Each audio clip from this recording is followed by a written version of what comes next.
Hello, আমি মৃদু চলে এসেছি তোমাদের সাথে নতুন দিনের নতুন সূচনা আরেকটি ভিডিও নিয়ে। যেই দিনটি আমাদের জীবনে আসে সেটি হলো নতুন অধ্যায়, তাই না? এক একটা দিন এক একটা দিনের মতো আমাদের কাছে নতুন অধ্যায়ভাবে আসে। এই দেখতে পাচ্ছ ভাতের মধ্যে কি দিয়ে রেখেছে আমার ছোটোজন। আমি ভাতের হাঁড়িতে জল দিয়েছি, চাল দিয়েছি, কখন যে সে বোতলের ঢাকনাটা দিয়ে রেখেছে আমি তো দেখতেই পাইনি। তারপরে গিয়ে দেখি ভাতটা যখন আমি নাড়া দিচ্ছি সবুজ সবুজ কী দেখলাম। আমি ভাবলাম ওপর থেকে কি হতে পারে, তারপরে তো গিয়ে দেখছি ঢাকনা বোতলের। চিন্তা করা যায় বলো তো, সে কত রকমের দুষ্টুমি করতে পারে। আমার ছোট্ট মা এত দুষ্টুমি করে, কিন্তু বড় মা এতটা দুষ্টুমি করেনি। ছোটো মা যতটাই দুষ্টুমি করে, আর বরের জন্য যতটাই আমি আয় করি না কেন, তাও বর আমাকে সেই একই কথা শোনাবে, তুমি আমার জন্য কি করেছো। আমি তো ভেবেই পাই না আমি তার জন্য কি করব। গরমে ঘেমে গিয়ে দেখি তোমাদের দাদাভাই প্রসাদ নিয়ে এসছে, আলু ভাজা, ভোগ অন্ন, পনির, বেগুন ভাজা, খুবই সুন্দর প্রসাদ, সুস্বাদু। ভগবানের প্রসাদটা যে চলে আসবে ভাবতেই পারিনি। মাথাটা না গরম হয়ে গেছিলো তোমাদের দাদা ভাইয়ের ওপরে। যাই হোক, প্রসাদটা দেখে আমার মনটা ভালো হয়ে গেল। এদিকে আমি রান্না বসিয়ে দিলাম। দিনটি ছিল বৃহস্পতিবার, বাবা যেহেতু বাড়ি যাবে কোনো রকমে সকালে সকালে একটু রান্না করে নিই। সে আবার বলেছে তার সঙ্গে বেরোতে হবে, তাই জন্য আমি তো জানি না তার সাথে কোথায় যেতে হবে, সে আমাকে বলেছে তাড়াতাড়ি রান্না করো, মানে তোমাদের দাদাভাই। তারপরে কোনো রকমে রান্না করতে বসিয়ে দিয়েছি। একদিকে ডাল, আরেক দিক দিয়ে পেঁয়াজ দিয়ে আলু দিয়ে কয়েক পিস মাছ ছিল। যাই হোক, একবেলার মতো কোনো রকমে চলে যাবে, রাতেরটা রাতে দেখা যাবে।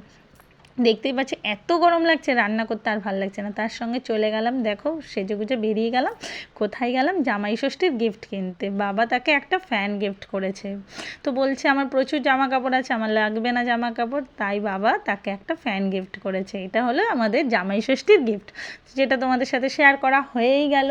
আর তোমরা কিন্তু আমার ভিডিও দেখতে থাকবে। এবার আমরা জামাই ষষ্ঠীতে কোথায় যাব?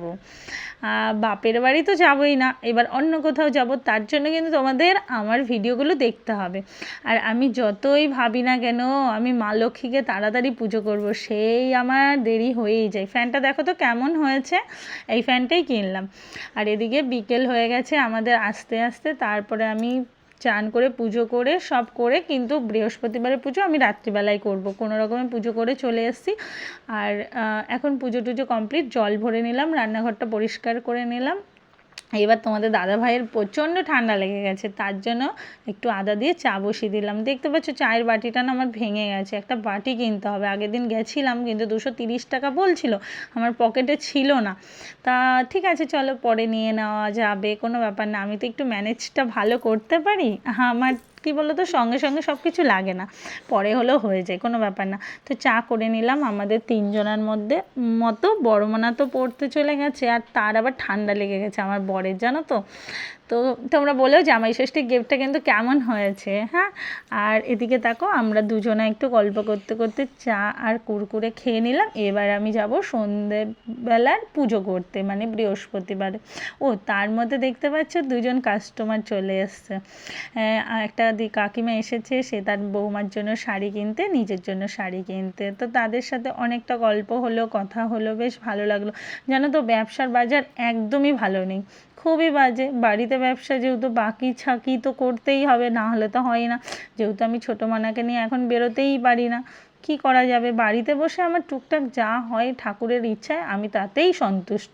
আমার বেশি আয় খাই দরকার নেই। দেখো আমি কিন্তু 3,000 টাকা এখনও পাইনি, আর পাবও না মনে হয়। তাতে কিন্তু আমার কোনো আফসোস নেই। যখন 3,000 টাকা পাইনি তখনও আমরা চলে গেছে, আর এখনও যাবে। তো দেখো আমি এই বৃহস্পতিবারে পাঁচালি পড়তে বসে গেলাম। মা লক্ষ্মী তুমি আমাকে ক্ষমা করে দিও, আমি মনে একটা পাপিষ্ট। আমি যেই দিনই ভাবি তোমাকে সকালে পুজো করব, সেই দিনই আমার রাত হয়ে যায়।